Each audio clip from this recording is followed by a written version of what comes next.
The penthouse smelled like control. That was the first thing Amara Osei noticed when she stepped off the private elevator and into Kim Jae-won's apartment on the 32nd floor of Hanam Tower. Not the panoramic view of Seoul spreading gold and gray beneath low morning clouds. Not the floor-to-ceiling glass that turned the Han River into a painting. Not even the obvious wealth anchored in every corner of the open-plan living space. She noticed the smell, or rather, the attempt to mask the absence of one. A surface clean, thorough even, but underneath it, the particular staleness that settles into a home when nobody truly lives in it, when someone merely sleeps there between obligations. She stood at the elevator threshold for exactly 3 seconds. Not from awe. She always gave herself 3 seconds in a new space. To listen. To read it. Then she stepped inside and got to work. The agency had given her a standard briefing. One male occupant, mid-30s, extreme privacy, no personal items to be touched, no photographs moved, no desk rearranged, the usual wealthy man checklist. They'd also given her the uncomfortable context, delivered with the stiff kindness of someone trying to prepare her rather than scare her. The previous cleaning lady had been let go after cash went missing from a drawer in the home office. The one before that had quit. The one before that had also quit. He's particular. In the way Koreans sometimes said particular when they meant difficult. Amara had nodded and signed the intake form. Difficult didn't worry her. In her experience, difficult was just another word for specific. And specific, she could work with. She set her caddy on the kitchen counter. Not the agency's caddy, her own. A repurposed wooden wine crate lined with linen, holding her solutions in small amber glass bottles, each one labeled in her own handwriting. Eucalyptus and distilled white vinegar for the glass. A citrus and baking soda paste for the grout. Lavender-laced isopropyl for the stainless steel. And her particular pride, a botanical deep clean compound for sealed stone surfaces that she'd been developing for 18 months. She hadn't named it yet. Naming something too early, she'd learned, had a way of changing it. She worked methodically and without music, the way she always did in a new space. She needed to hear the apartment first. What she heard, the refrigerator hummed 3 degrees too cold. The ice in the maker had fused into a single mass. The living room had a window that didn't seal at the lower left corner. A thin draw of cold river air came through if you pressed your hand near the baseboard. The kitchen extractor fan rattled slightly when running, suggesting something loose inside the casing. And the master bathroom, behind double doors at the far end of the apartment, had a slow drain in the shower. Not blocked, just slow. The kind of slow that built over months and became someone's very bad Sunday. She took a small notebook from her caddy and wrote these things down. Then she cleaned. The word didn't fully cover what Amara did over the next 4 hours, but it was the closest one. She moved through the space the way a surgeon worked. Precise, purposeful, no wasted motion. She did not clean a surface twice. She did not skip a corner because it required more effort than the rest. She worked to a system only she fully understood. And the result was not simply cleanliness the way most people meant it, it was a reordering, as though the apartment had been holding its breath for a long time, and she had, room by room, taught it to exhale. In the bathroom, she cleared the slow drain with baking soda, vinegar, and boiling water applied in sequence. She waited out the reaction, flushed it clean, left no residue. In the kitchen, she broke apart the fused ice by setting a shallow bowl of warm water in the freezer and closing the door for 10 minutes while she worked elsewhere. When she returned, the ice fell apart in her gloved hand. She made a note about the freezer temperature on her small pad and left it folded on the counter below the thermostat settings. Not in a conspicuous spot, just a reachable one. The way you'd leave something for someone who would know to look. The living room took the longest.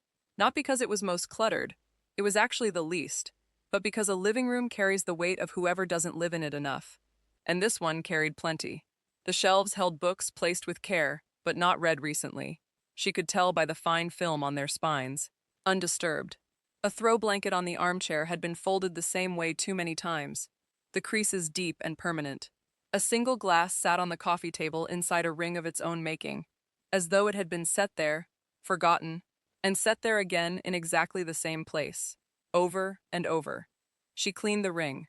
She didn't move the glass. She refolded the blanket, but differently.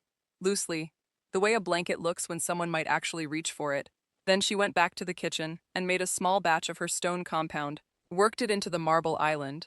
a slab of veined white marble with a yellowing along the back edge where cleaning products with the wrong pH had, over time, begun to discolor it. She worked slowly, using a soft chamois cloth in circular motions. The yellow faded. Not entirely. That would take several treatments, but enough that the marble looked the way marble is supposed to look when it's cared for, like something worth having. She photographed the before and after with her phone. Not for the client, she never showed clients this. For her research notes, she was packed and at the elevator by 12:47, 14 minutes earlier than her allotted window. She took one last look at the apartment before she pressed the call button. From here it looked different, not dramatically, but the air had changed in some quality she couldn't entirely name. Settled, like a room that had been introduced to itself. Good enough, she thought, and went home. Kim Jae-won arrived at his apartment at 6:14 that evening, having left a meeting on the 17th floor of his own building only when his assistant, Park Soo-yeon, had sent him 3 successively pointed calendar notifications. He stepped off the elevator expecting what he always expected when he came home, the absence of the problem, which was different from the presence of comfort. Clean floors, surfaces wiped, the scent of whatever industrial product the agency favored. He'd make his coffee. He'd eat whatever he ordered. He'd work until 2 in the morning or until his eyes gave out, whichever came first. He got 3 steps into the apartment and stopped. Something was different. He stood very still, the way he stood in a boardroom when he suspected a negotiation had moved in a direction he hadn't tracked, reading the room. What had changed? Everything looked the same, and yet, he walked to the kitchen first. His eyes went immediately to the marble island, though he couldn't have said why. Some peripheral instinct. He looked at it, looked more closely. The yellowing along the back edge was still there, but reduced. Noticeably. He pressed 2 fingers to the stone and rubbed. The surface felt different. More like marble and less like a thing that used to be marble. He opened the refrigerator for water and paused. The ice in the ice maker was loose. Individual cubes, the way it was supposed to be. He'd been taking a knife to the ice drawer each morning for 3 months. It had become routine enough that he'd stopped registering it as abnormal. Now he stared at the tray for longer than was reasonable. He poured his water and walked to his desk. On the counter below the thermostat settings, a folded note. He opened it. The freezer is set to -22 degrees Celsius. Recommended is -18 degrees Celsius to -15 degrees Celsius. This caused the ice to fuse. I've adjusted it to -17 degrees Celsius. Please confirm this works for you. The kitchen extractor fan has a loose component inside the casing. It rattles at high speed. Likely needs a technician. There's a gap in the seal of the large living room window, lower left corner. Draft tape is an easy fix. The shower drain was slow. I cleared it. Should be fine for now. But the stopper fitting may need replacing in the coming months. No signature. Just 4 observations, written in a small, clear hand that slanted slightly to the right. Jae-won read the note twice. Then he folded it and held it for a moment, looking at nothing in particular. His previous services had left notes. Replaced the bleach, paper towels running low. Beautiful apartment, by the way. The kind of notes that were really a performance.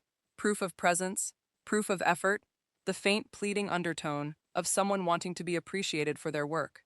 This was not that. This was diagnostic, as though whoever had written it had not merely cleaned his apartment but assessed it, found its weak points, written them down without commentary, without flattery, without self-congratulation. Just, here is what's wrong, here is what I did, here is what still needs doing. He set the note on the island and looked at the marble again. Then, for the first time in longer than he could specifically recall, Kim Jae-won was curious about someone he had never met. 3. She came back on Thursday. He made sure not to be there. This wasn't avoidance. Or he told himself it wasn't.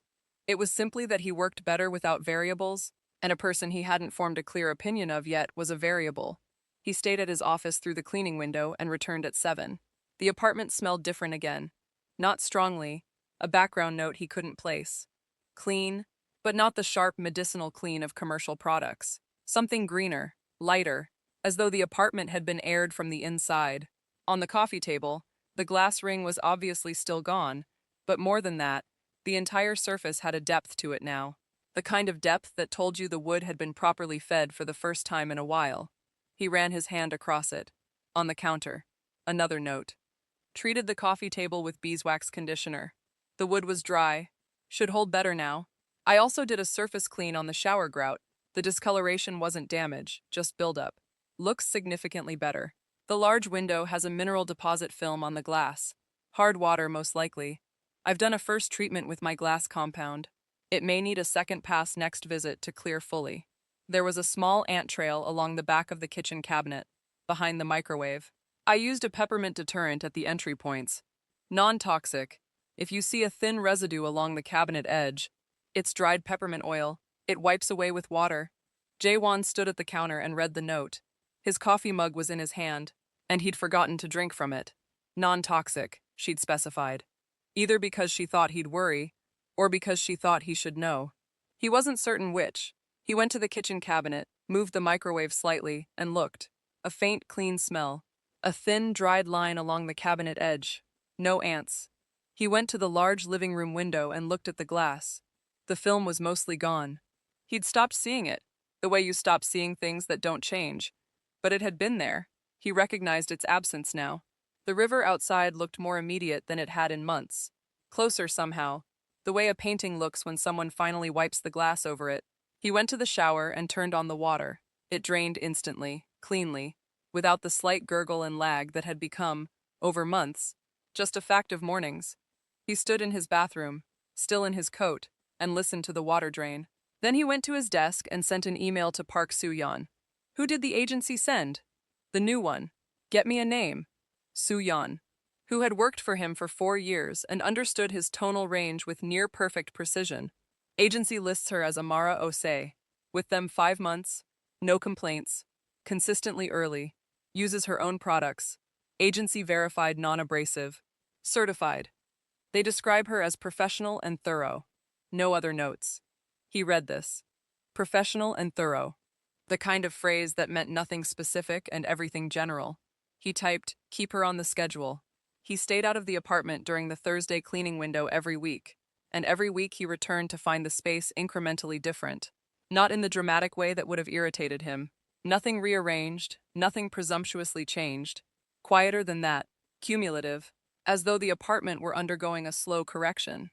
The mineral film cleared fully from the window glass in the second pass, exactly as she'd predicted. The marble continued to lighten, the yellowing retreating millimeter by millimeter with each treatment.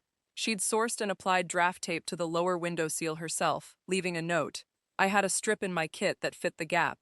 Let me know if you'd prefer a different supplier, and I'll remove it. When his assistant tried to add the cost to her fee, she said not to bother. It was just tape. The apartment began to smell like itself. He wasn't sure he could have described what that meant, but he knew it when he came home to it. The clean, botanical scent of her solutions had become the background note of the space, subtle and permanent, and the apartment felt occupied in a way it hadn't before. Not by her. She was always gone by the time he arrived. But by the presence of someone who paid attention to it. He bought a plant. He wasn't entirely sure why. He set it on the windowsill near the large glass. The following Thursday, a note about it. The plant is a Monstera deliciosa. Bright indirect light, the current position is fine, but rotate it a quarter turn each week so the growth doesn't favor one side. Watering. Once a week. Let the soil dry between. I'll wipe the leaves when I visit. Dust blocks light absorption. He read the note standing at the window. Outside, Seoul was doing what it did on October evenings. Glowing amber below a charcoal sky, the Han River catching the light like copper foil. He looked at the Monstera. He rotated it a quarter turn. What quietly unsettled him, and unsettled was perhaps too strong a word, but it was the closest one, was the quality of her attention. He was a man who valued attention to detail professionally. He paid significant sums for it, hired specifically for it, and had a reputation in his industry for noticing what other people missed. But this was different. This wasn't a professional analyzing data or a lawyer parsing contract language. This was a person walking through a space and simply seeing it.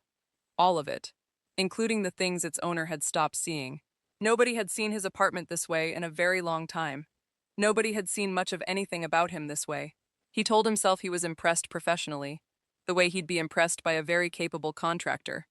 Which was true, as far as it went. He came home one Thursday and she was still there. He stepped off the elevator at 5:43, earlier than usual. A meeting had ended cleanly at 5 for once, and found the apartment door unlocked and the sound of quiet movement from somewhere inside. She was in the kitchen. She heard him come in. He knew because the movement stopped briefly, then resumed. He walked toward the kitchen and stopped in the doorway. She was at the marble island with her back to him, doing something with the stone. Her caddy was open beside her, the amber bottles arranged in a precise line, and she was working a cloth in slow, even circles. She wore dark jogger pants and a pale yellow sweatshirt with the sleeves pushed up. She was taller than he'd somehow assumed, though he'd never consciously formed an assumption about it. Her hair was gathered up with a single clip. She was humming something under her breath that wasn't quite a song, more a rhythm than a melody, the kind of sound a person makes when they're in their own world and haven't been interrupted yet. He noticed all of this in the time it takes to clear a throat. He cleared his throat. She turned. He'd thought, in some oblique way, about what she might look like. You couldn't receive careful attention from a person for 3 weeks without your imagination producing something. What he hadn't thought was this. She had a face that was direct in the way her notes were direct. No ornamentation, no apology. A broad, clear forehead, high cheekbones, dark eyes that moved over him with a quick, assessing quality. The same way she'd probably looked at his apartment when she first walked in. She looked at him and then looked at him again, as though categorizing him. Mr. Kim. Her voice was low and level, with an accent that mixed Ghanaian English and something Korean at the edges. A blend that shouldn't have worked as well as it did. You're early. You're still here, he said. Second compound treatment on the marble. She turned back to the counter and continued the circles, entirely unbothered, as though he were a fixture she'd already accounted for. 20 more minutes. I'll be out of your way. Jaewon stood in the doorway of his own kitchen and did not know what to do with himself, which was a deeply unusual experience. The notes, he said, finally. You've been leaving notes. She didn't turn around. Was that a problem? No. He set his bag down on the far chair. They were useful. She didn't respond immediately. She turned to refill her cloth from one of the amber bottles, and the light caught the compound on the marble, a faint sheen moving across the stone like weather. Your apartment was fighting itself, she said after a moment. Someone used bleach-based spray on this marble regularly. You can see the acid damage along the grain. The coffee table wood was dried out, which makes it look dirty even when it isn't. She glanced at him sideways, briefly. The bones of this place are very good. It just needed the right treatment. He was quiet. Where did you learn to do this? He asked. Something moved across her face that he couldn't quite read. Biochemistry? She said simply. Materials react to what you put on them. Cleaning is just applied chemistry, mostly. She returned to the marble. My grandmother also cleaned for a living. She had opinions about it. Jaewon found himself sitting down at the kitchen island, on the stool at the far side of where she worked, watching her work, his coat still on. He told himself this was because the meeting had been long and his feet were tired. He didn't examine this reasoning closely. The plant, he said. She glanced at it, by the window. It's doing well. You rotated it. I followed the note. You follow instructions well, for a man who probably doesn't have to. The statement wasn't a compliment or an insult. It landed exactly as she seemed to intend things to land. Just an observation, accurate and without fuss. He looked at her, and she looked at the marble, and neither of them said anything for a moment. Will it come back fully? The marble? Yes. Maybe 4 more treatments. The compound works slowly, but the results hold. She stopped the cloth and pressed her palm flat against the stone, testing something. Then she nodded slightly to herself and reached for a clean cloth. Whoever cleans in between my visits, if there are others, shouldn't use commercial stone cleaner on this surface. The pH is wrong. There's no one else. She looked at him then. Directly. He held her gaze for exactly the amount of time it took to realize he was holding it. And then he looked at the marble too. Just you, he said. She went back to work. 20 minutes, as she'd said. And then she packed her caddy, each amber bottle clipped into its position with quiet efficiency, and lifted the crate from the counter. The Monstera needs a bigger pot by spring, she said, already heading toward the elevator. And open the windows for 10 minutes in the mornings. Circulation helps. The elevator opened. She stepped in. Amara, he said. She looked back. He didn't have a follow-up. He'd just wanted to use the name. Same time Thursday, he said. She held his gaze for 2 seconds. Then the doors closed. After that Thursday, something shifted in the apartment. Or more accurately, something shifted in the way he moved through it. He'd known her by evidence before, by notes and corrected surfaces and the slow accumulation of a space that felt increasingly like somewhere a lull person actually lived. Now he'd seen her. He knew the pitch of her voice and the way she worked and the particular quality of how she occupied a room without asking permission for it. Knowing this changed the nature of coming home to what she'd left behind. He noticed things he'd only half noticed as abstractions when they were just notes. The way she returned cleaned items to their exact original positions, but fractionally adjusted. Not moved, adjusted. The kitchen appliances, still in the same spots, but aligned in a way that was natural rather than rigid. The blanket on the armchair, loose and reachable, but just right.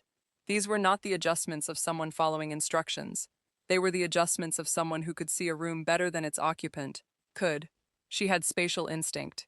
He knew this now, because he'd watched her for 20 minutes, and she'd never bumped into a thing, never reached for the wrong tool, never repositioned herself unnecessarily. She moved through his kitchen with the interior map of someone who'd been there 100 times, not 3.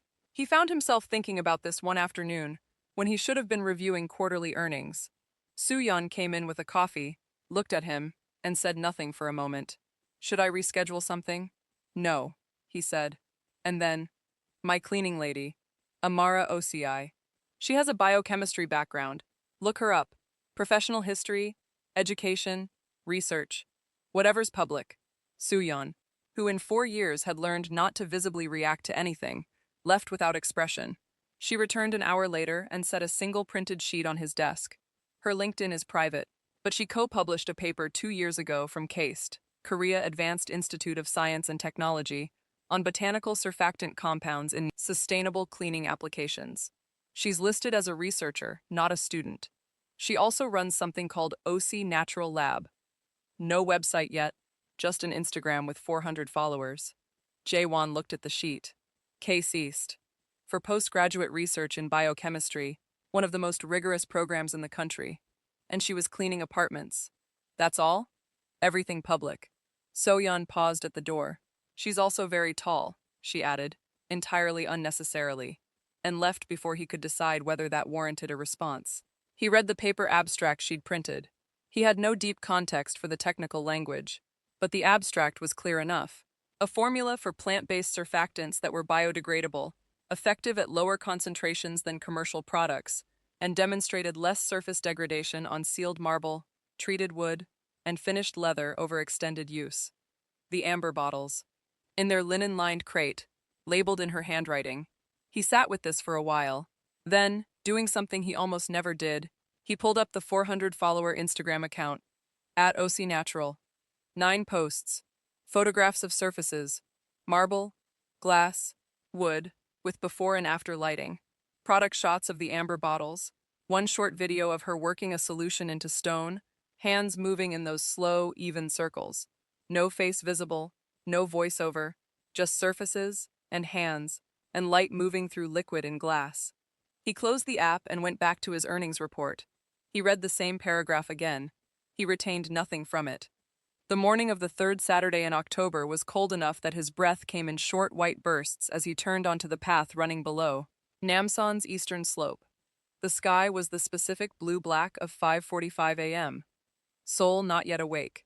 The city's ambient glow warming the horizon to a low amber, while the air above it stayed sharp and clean. He ran alone. Always. 4 kilometers. Steady pace, no music, no phone except the one strapped to his arm for emergencies that never came. Running was the one time the noise in his head, the quarterly projections, the acquisition analyses, the board disagreements, settled into background static. He needed the quiet to function. He turned a corner where the path curved around a low hillside and nearly collided with someone coming the other way. He pulled up short. So did she. Recognition was simultaneous. It always is. Between people who've spent time studying each other's environment, even if they've only shared it once. Amara Ose. She was in black running tights and an oversized gray pullover, with a university emblem he could read even in the low light, KAIST. Her hair was out of its clip, pulled back into a thick, low puff. She was breathing evenly. She'd been running longer than him, probably. She had the contained ease of someone mid-stride, not just starting out. Her face, now in this pre-dawn light without the context of his kitchen or his marble island, was something different, Less categorizing, more open. For 2 full seconds, neither of them moved. "Mr. Kim," she said. And then, in the wry, dry way she seemed to produce naturally, "You're early." It was exactly what she'd said the Thursday he'd come home to find her still there. Hearing it now, in this completely different context, in the cold open air of a hillside with the city glowing beneath them, hit him differently than he expected. He almost smiled. "You run," he said, which was such an obviously unnecessary observation that he regretted it the moment it left his mouth. "Sometimes," she said, "when I can't sleep." She wasn't out of breath. She stood with her weight balanced, relaxed, and looked at him with that same clear, reading quality she had in his apartment. "You run every day. How do you know that?" She tilted her head slightly. "Your running shoes. The heel compression pattern. Same on both, same wear path. You run the same distance regularly, probably the same route. The mud on the tread last Thursday matched the slope gradient on this section of path." She seemed to hear how that had sounded, and looked slightly away. "I notice things," she said, a fraction quieter. "It's a reflex. I wasn't tracking you." "I know," he said. She looked back at him. The city hummed below them. A bird made one sound from somewhere up the hill and went silent. The cold carried a smell of crushed leaves, and the mineral sharpness of soul in autumn, stone and sky, and the faintest trace of the river, impossibly far below and yet right there somehow, in the air. Jaewon stood in the dark on a running path and could not think of a single useful thing to say. This was not an experience with which he was familiar. "The marble looked good last Thursday," he said finally. She blinked. A very small thing happened at the corner of her mouth. Not quite a smile, but the held-back edge of one. The kind that happens when something lands slightly funnier than expected. "Third treatment," she said. "It's responding well. You were right about the window glass. The light through it is different now. The mineral film. Hard water doesn't surrender easily, but it does surrender." He was quiet for a moment. And then, because there was something still in the air between them, and he felt it, and he suspected she felt it, and neither of them were pretending otherwise. "You're building something. A product line." A beat passed. "You looked me up." "Yes," she held his gaze. No irritation in it, just that clean, assessing quality again, moving over his face the way she moved her cloth over stone. "OC Natural Lab," she said. "Still early. The formulas are ready, but I need consistent trial data from residential environments before I approach investors. Real surfaces, real wear, extended observation." She paused. "That's partly why I took this work." He understood immediately. His apartment wasn't just a job to her. It was a laboratory. The marble, the glass, the sealed wood floors. She wasn't just cleaning them. She was watching what her compounds did to them over time. He wasn't sure why this understanding sat in his chest the way it did. "And the Keist paper," he said. "That was the foundation," she said. "2 years ago, I proved the surfactants worked. Now I'm proving they hold." The morning air moved between them. The city below was beginning, faintly, to warm at its edges. The earliest suggestion of dawn threading the horizon. "Stone and glass hold memory," she said, after a moment, looking not at him, but at the city below. "Whatever you use on them stays in them, one way or another. You just have to decide what you want them to hold." He had the distinct, disorienting feeling that she was talking about more than his window glass. Then she said, "Enjoy your run," and she was moving, past him, back down the path, her stride smooth and unhurried, pulling away into the dark without looking back. He stood on the path and watched her go. He stood there longer than he should have, given that he was in the middle of a run, and it was 4 degrees above zero, and she was already gone around the bend. He turned and ran his remaining kilometer. Not at his usual pace. Faster, the particular speed of a man trying to outrun the fact that somewhere between stone and glass hold memory, and the sight of her stride pulling away into the morning. Something in him had moved from its place, and he had no plan for that. When he got home, breathing harder than 4 kilometers should have left him, he stood at the large glass window and looked at the river. Clear as anything, cold October light on the water, the first pale edge of the morning beginning to show. He stood there a while, and he thought about her hands on his marble, her notes in their careful slanting hand, the way she'd said "I notice things," not with apology, just with honesty. He thought about the fact that for the next 4 days, until Thursday, he would have no new information about Amara Ose. She would not be in his apartment. She would not be on the path in the morning. and there was nothing he could do about the particular silence of that. He looked at the monstera. He rotated it a quarter turn. He went to make his coffee, and for the rest of the morning he thought about nothing useful at all. Phi. The following Thursday, he was home when she arrived. He told himself it was circumstance. A morning meeting that canceled. A gap in his schedule that Suyeon had tried to fill with 3 alternative commitments, each of which he had declined for reasons he did not examine. He was at his desk with his laptop open and a coffee going cold beside him when the elevator chimed at 9:47, and then there she was, stepping into his apartment carrying her linen-lined crate, wearing a dark green hoodie this time and the same jogger pants, and she stopped when she saw him. He watched her recalibrate. It was subtle, a barely there adjustment, the way a person squares their bearing when they realize they're being observed. Then she set the crate on the kitchen counter and said, "Good morning," in the same level voice she used for everything, and got to work. He turned back to his laptop. He read the same document he'd been failing to read for 40 minutes. He heard her move through the space, the quiet efficiency of it, bottles uncapped and recapped, cloths unfolded, the low sound of her doing whatever she was doing in the kitchen that she hadn't finished explaining to him in a note yet. He lasted 11 minutes. "The marble," he said, from his desk. "How many treatments left?" She appeared briefly in the kitchen doorway, cloth in hand. 2 more, probably. The yellowing was deep set. She considered the island. Then maintenance every 4 months or so. After that, just proper cleaning, and it holds indefinitely. "And the glass compound, is that yours as well?" "Yes. All of them are yours." She looked at him with that clear, direct quality. The one that felt less like being studied, and more like being seen, which was not the same thing. "All of them," she confirmed. He nodded slowly, the way he nodded in meetings when someone had confirmed something he'd already suspected. "Have you had a formulation independently assessed?" A beat passed. She turned back to the kitchen. "By myself. I am the independent assessment." She said it without sharpness, just matter of fact, the way a person states a credential. He almost smiled again. He was doing that more frequently now, the almost. It was beginning to feel like a habit with a direction. Ike.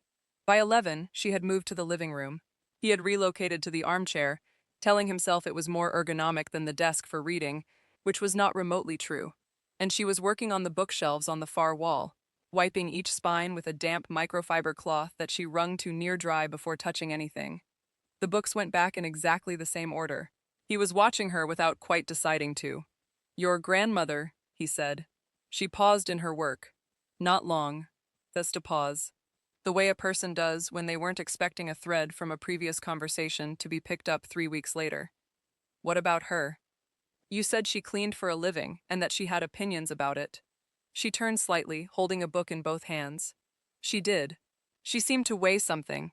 She used to say that cleaning was the most honest work there was, that you could tell everything about a person from what they let accumulate and what they couldn't stand to leave undone." She looked at the book in her hands. "The remains of the day," Jaewon noted distantly, and returned it to the shelf. She wasn't wrong. "And what does my apartment tell you?" he said. She looked at him then. The silence before she answered was not an uncomfortable one. It was the silence of a person who could have said something easy and was choosing not to. "That you're very careful," she said, "about everything, and that the care costs you something." The room was very quiet. He looked at the monstera by the window. The morning light came through the clean glass and fell across the floor between them in a long, pale rectangle. "There are no photographs," she said, after a moment. Not a question, she'd already noticed, months ago, probably, and was only saying it now because he'd opened a door. "Most apartments have at least one. Family, travel, something." She tilted her head toward the shelves. "Yours just have books." "Books don't expect anything from you," he said. She was quiet for a moment. Then, "That's either very honest or very sad, and I haven't decided which. Both can be true." She looked at him for a moment longer than she had before. Then she turned back to the shelf, and neither of them said anything for a while, and the silence was different now. Not empty, but full of something neither of them had named. Outside, Seoul moved through its morning, delivery vehicles below. A crane on a distant building turning slowly. The river, silver and still. "Accra?" he said. "Is your grandmother still there?" She was quiet for just a second. "She died 4 years ago," she said, "before I finished my master's. I'm sorry. She would have liked Seoul. Amara said, in a way that told him the grief was old and carried, and not raw. She liked cities with opinions. She replaced the last book on the shelf, stepped back, and surveyed the row. Squared the last spine a fraction with one finger. She would not have liked Korean winters. Nobody who didn't grow up in them does. She glanced at him sideways. You grew up here? Mostly. 2 years abroad for school. He paused. And then I came back. You make it sound like a concession. Sometimes it was. She held his gaze across the width of the living room, the pale light between them, the monstera by the glass, the books straight on their shelves, and something passed between them that was not precisely words and not precisely silence. Then she picked up her caddy and moved to the next room, and Jae-won sat in the armchair and understood, too with the particular clarity that comes too late to be useful, that he was in serious trouble. He did not plan what he did next. That was what he told himself, at least. On Friday morning, sitting in his office with a view of Gangnam spread below him like a circuit board, he pulled up the contact list for an investor he knew, Ha Jun-so, a partner at a sustainable consumer goods fund who had been, for the past 2 years, looking for a founder in the organic cleaning space. Jae-won knew this because Ha had mentioned it at a dinner in August, and Jae-won remembered most things he was told at dinners, which was partly why people kept inviting him to them. He did not send the contact to Amara. He did not technically interfere. What he did was forward Ha's most recent newsletter to Sooyeon with a note that said, "Look into OC Natural Lab. Send Ha Jun-so a brief introduction. Botanical surfactants, residential application trial data. Founder is a KAIST researcher.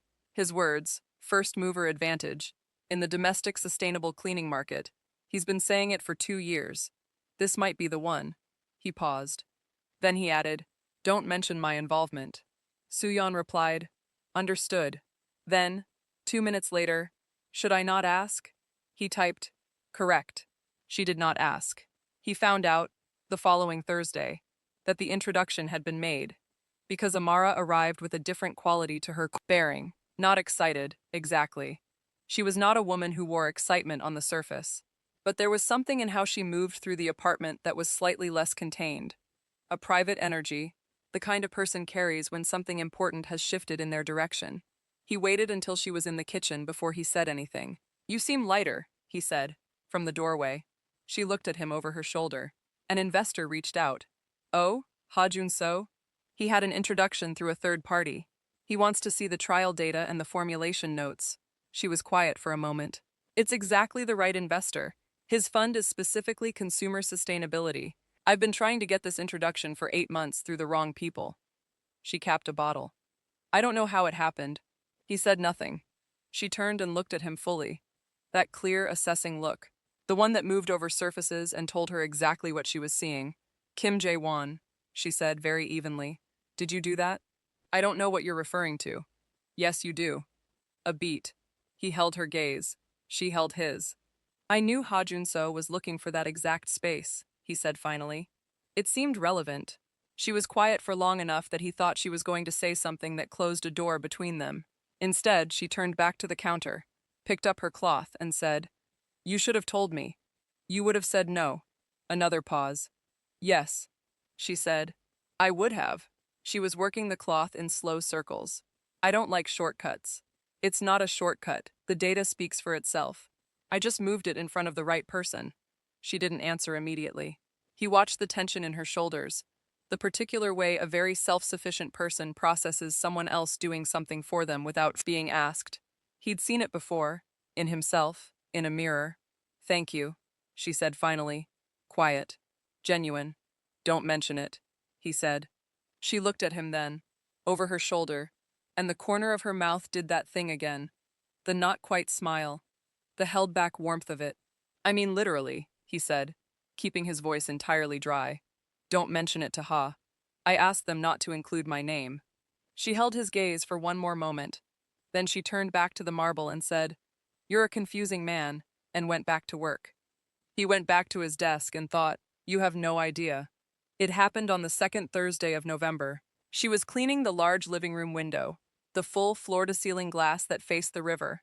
She'd climbed onto the low window bench with a fresh cloth and her glass compound, and she was working the upper panel from left to right in the methodical way she did everything, and he was supposed to be on a call.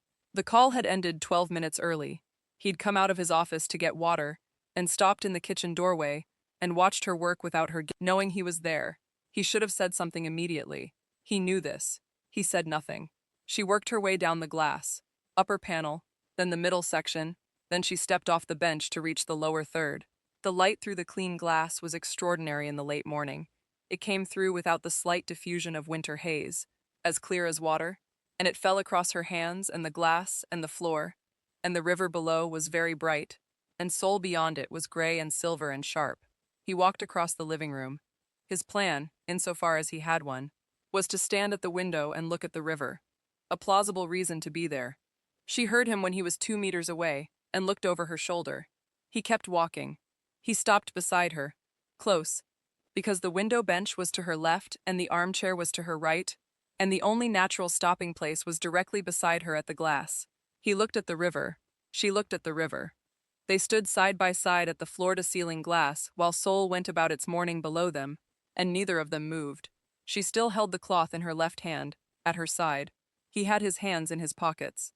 The glass was clean as a held breath, and the river was doing that thing it did on clear November mornings, lying flat and bright, every detail of the opposite bank reflected back with a precision that made the real thing and the reflection indistinguishable. "You can see the Mapo Bridge from here," she said quietly. "Yes. I live in Mapo-gu." She said it as though she hadn't decided to say it until it was already said. "I know," he paused. "I know your general area, not your address. You researched my neighborhood? I noticed the direction you walked when you left the building. One Thursday." He paused again. "And the transit time in your schedule." She turned her head and looked at him. He was looking at the river. The inches between them were warm in a way that had nothing to do with the heating. "So you're saying you paid more attention to me than I thought?" She said, "Yes." A silence. Then, "That's either very alarming or very flattering, and I haven't decided which." He turned and looked at her, then, because she'd given him back his own words and she knew it. She was looking at him with the full, clear, direct quality that he'd been trying to categorize for months. And being this close to it, being this close to her, he understood finally that it wasn't categorizable, it was just her. Just the way she looked at things, fully, without flinching, without asking permission for what she saw. He was close enough that he could see a faint ring of a deeper brown around the iris of her eyes. He was close enough that if either of them moved, it would mean something. Neither of them moved, and then she turned back to the glass and pressed the cloth slowly to the lower left corner, and said, in a voice that was entirely level, "The light is best right now for checking streaks. Come back in an hour. You'll see if I missed anything." He stood at the window for another moment. Then he went to the kitchen to get the water he'd come for, and he stood at the sink and breathed, and he thought, "Something has to give," she told him in the last week of November.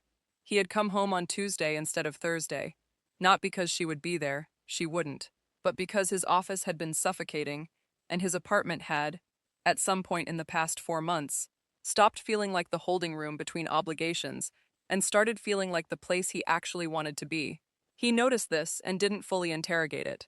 On the kitchen counter, where she always left her notes, there was an envelope this time. Inside it, a card, not from a card shop, but a note card, her handwriting across it. "I'll honor the December visits but won't be renewing the agency contract after. The investor meeting with Ha Jun-so is scheduled for the 18th. If it goes well, and I believe it will, I'll be moving to full-time development in January. I wanted you to have sufficient notice to arrange for a replacement. It has been a privilege to work in this apartment." It responded well. "Amara," he read it twice. Then he set it down on the counter and stood very still. "It has been a privilege to work in this apartment. Not, it has been a privilege to meet you. Not, it has been good to know you." The apartment. She'd written about the apartment. He should have expected this. In a way, he had expected this. The investor meeting he'd helped arrange would lead exactly here, and he'd known it when he made the call. He'd done it for her, for the right reason, and the right reason had a natural consequence. And that consequence was standing here in his kitchen, reading a beautifully written farewell on notepaper. He'd thought, apparently, that there was time for something to happen before it came to this. He was not usually wrong about timelines. He was wrong about this one. Thursday came. She arrived at 9:47 as always. He was at his desk. She set her caddy on the counter and said, "Good morning," in her usual level voice, and he said, "Good morning," and turned back to his laptop and said nothing about the card. She worked through the apartment, kitchen, bathroom, windows, and he worked at his desk, or performed the activity of working at his desk, and they moved through the space with the same careful consideration they'd developed over months, and the politeness of it was almost unbearable. She was packing her caddy at 12:30 when he said, "You wrote about the apartment." She looked at him. The card. He didn't turn from his desk. "You wrote that it had been a privilege to work in the apartment." A silence. "It has been," she said. "That's all you wanted to say." She was quiet long enough that he finally turned in his chair to look at her. She had her hand resting on the top of her crate, and she was looking at him with the full, clear, undefended quality. But there was something else in it now. Something that had been there for a while, he thought, that she'd been exercising significant discipline about.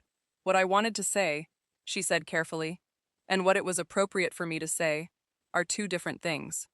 The room was very still. "I work here," she said. "I cleaned your marble and I fixed your drain and I minded my own business and you paid your invoice. That's what this was." She paused. What would it help for me to have said anything else? She picked up her crate. "Same time Thursday," she said, from the elevator, and the doors closed.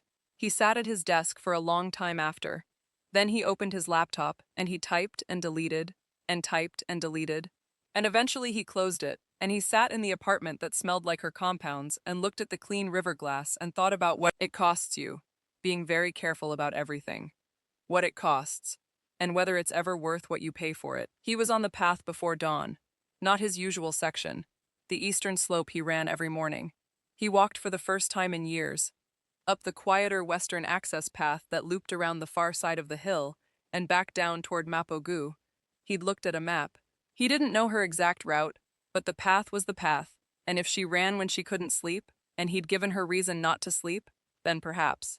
He got to the curve where the path opened to a wider landing, the one with the bench and the view down over the Han, and he sat on the bench in the pre-dawn cold and waited. He almost left twice. The second time he was half standing, one hand braced on the back of the bench, when he heard footsteps. She came around the bend in the same gray Keist pullover, same black tights, her hair in the low puff, breathing steadily. She saw him and stopped. A long moment. "You're on the wrong path," she said. "I know." She looked at him in the dark, really looked. The way she had the morning they'd almost collided. The reading quality turned up, reading him instead of a surface. "What are you doing here?" "Jae-won?" she said. She used his name without the honorific, and neither of them acknowledged it, and neither of them was going to take it back. He stood up from the bench. The city below them was still mostly dark, just the suggestion of dawn threading the eastern horizon, cold enough that their breath was visible between them. "I have been thinking," he said carefully, "about how to say this correctly, and I have decided that there is no correct version, so I am simply going to say it." She waited. "I look forward to Thursdays," he said. "I have not looked forward to anything in a long time. I look forward to the notes. I look forward to the way the apartment feels when you've been in it. I changed my schedule for 4 months, and I told myself it was because I work better without variables, and the truth is that I changed my schedule because if I'm honest about it." He paused. "You are the most interesting variable I've encountered in years, and I didn't know what to do with that, so I did what I usually do. I observed it from a safe distance and took very careful notes." She was very still. "And now you're leaving," he said. "The work was always temporary," she said. "I know." He looked at her. "I'm not asking you to stay." She searched his face. "Then what are you asking?" The city below them, the river, barely visible in the dark, a dark ribbon in a dark map, the cold pressing in from every side. "I'm asking whether you'd like to have coffee," he said, "at a place that is not my apartment, with a person who is not your client." The silence that followed was not the silence of uncertainty. He'd sat across tables from enough people in enough negotiations to know the difference between someone deciding and someone stalling. She was deciding. "You investigated my professional history," she said. "I did." "You arranged an investor introduction without my knowledge." "I did." "And you tracked my running route." "I worked it out." "I didn't track." The corner of her mouth. "The distinction matters to you." "It does." She looked at him for a long moment. Then she sat down on the bench where he'd been sitting and laced her fingers together and looked out over the Han, and he sat beside her. Not close the way they'd stood at the window, but close. And the dawn kept coming, pale and slow, the way it does in November, when it seems to change its mind several times before committing. I've been developing this product line for 3 years, she said to the river. I left Ghana to come here for the research, and I stayed because the science was right and the market was right, and I was building something real. I don't have room for distractions. I know. I find you distracting. He said nothing. He let that land. I found your apartment distracting, she continued, because it's a very good space that was being managed incorrectly. And that bothers me. And I found you distracting because, she paused, because you listen. Actually listen. You read the notes I left and you remembered them and you asked follow-up questions 3 weeks later. She looked at him. Most people don't do that. Not about the work. Not about me. Your grandmother saw you, he said. And she's gone. Something shifted in her face. Yes, she said quietly. They sat with that for a moment. The investor meeting is in 2 weeks, she said. I know. You'll go in with 4 months of real residential trial data on luxury surfaces. It's a compelling package. It is, she agreed. The matter-of-fact confidence in it was something he'd learned to recognize by now. Not arrogance, but the particular conviction of a person who has done the work and knows it. After that, everything changes.